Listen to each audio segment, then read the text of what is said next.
רוצה לאטום כל עוד אתה תמים.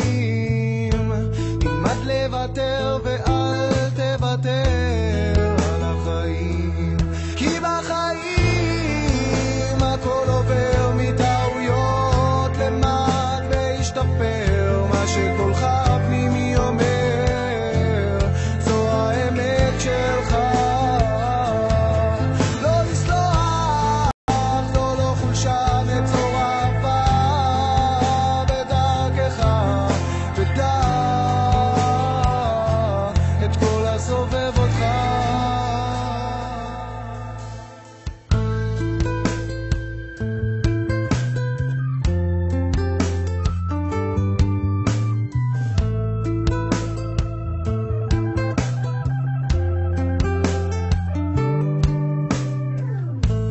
אל תלך